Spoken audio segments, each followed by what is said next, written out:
Ngiyakubingelela egameni kaJesu kuphi nakuphi lapho ukhona khona ufolana leli fuba lelihle lekulalela-ke naye i-Rhapsody yamaqiniso lokuyincwadi yaNkulunkulu lebhalwe ngumfundisi Chris Oyakhilome DSCDD. Lamuhla-ke mfundisi, njengoba-ke kulesihlanu tilishumi enyangeni yaBhimbidvwane eminyakeni wa-2025, umfundisi uthi Sathane akati konke. Amen.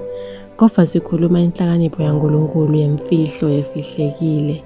uNkulunkulu layimisa umhlaba ungakasekelwa kuthi ibe luvumo lwethu. Ayatiwa ngisho nangumunye webaholi balesikhathi salamuhla, ngobe kube bebayati ngabe abayibethelanga inkosi.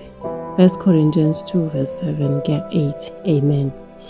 Kunebantfu labacabanga ukuthi umoya lomubi uyakhona kufunza tingcondvo tebantfu futhi uyakwati loko labakucabangako. Kofa loko akusilo liciniso. Umoya lomubi ungeke akhone kufunza ingcondvo yemuntfu, njengoba nje nemuntfu ohlakaniphile angacagela loko lokusenhlitweni yakho ngikubuka indlela lotiva ngayo, indlela lowenta ngayo tintfo, kanye nendlela umtimba wakho locama ngayo. Sathane wadalwa uNkulunkulu, ngako-ke akanalo ligunya noma lwati lwaNkulunkulu. Sathane akati konke. Lokuvimbela kwakhe kubonakala ngetindlela letehlukene eBhayibhelini.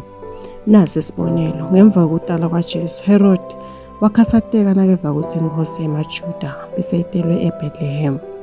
Kofa uNkulunkulu wabayalisisa ephusheni ukuthi bangaphinzisi baye kuHerod, ngako-ke bancanzeka babuyela emuva ngalenye indlela. Ngalesizatfu sekuthi uHerod abecabanga ukuthi ukhohlisiwe, wakhipha umyalo wekuthi kubulawe bonke abantwana labafuna labaneminyaka lemibili nangephasi eBethlehem nasetindzaweni letingeletile, ngoba abefuna kubulala lenkosi lensha lebeyibeketelo. Lokhu kukhombisa ukuthi Sathane akanalo lwati loluphelele. Ngisho nalamuhla akati konke lesikwatiko noma konke lokwatiwa uNkulunkulu. Tento takhe tisekelwe evisiseni kwakhe. Lokulinganiselwe kunekuthi athathe isinyathelo ngesizatfu sekuthi akakwati kubona tonke tinjongo taNkulunkulu. Amen. Kofa sibonga uNkulunkulu. Ibhayibheli lithi uNkulunkulu usembulelile tintfo ngamoya wakhe, ngoba moya uhlolisisa konke, ngisho nalokujulile kwaNkulunkulu. Sathane akakwati kuconza letintfo letijulile. Angeke akwati kuconza imininingwane lejulile lihlelo laNkulunkulu empilweni yakho, ngaphandle nangabe lemicomvo yembulwatento noma ngemavi akho. Asewucabange nje, angeke akhone kuvimbela tinjongo taNkulunkulu kanye netibusiso takhe ukuthi tenteke ekuphileni kwakho ngaphandle kwekuthi wena usebenzisane naye. Kungake-ke kubalulekile kukhuluma ngetilimi. Nasenta njalo sikhuluma timfihlakalo letijulile letimayelana netinjongo taNkulunkulu, kufaka ekhatsi leto letihlobene nekuphila kwetfu.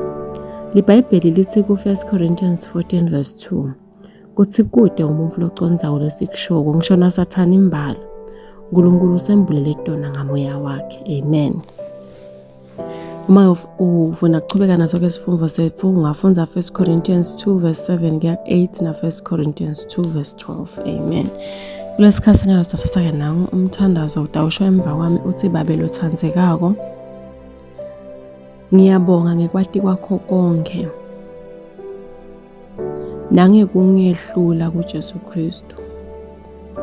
Ngiyabonga ukuthi wati konke futhi kude longakuconzi.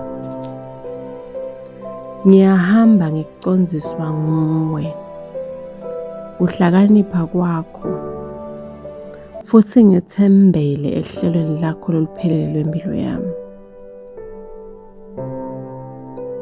Nginelithemba lekuthi uyati tonke tintfo, futhi unginike emandla etikwa Sathane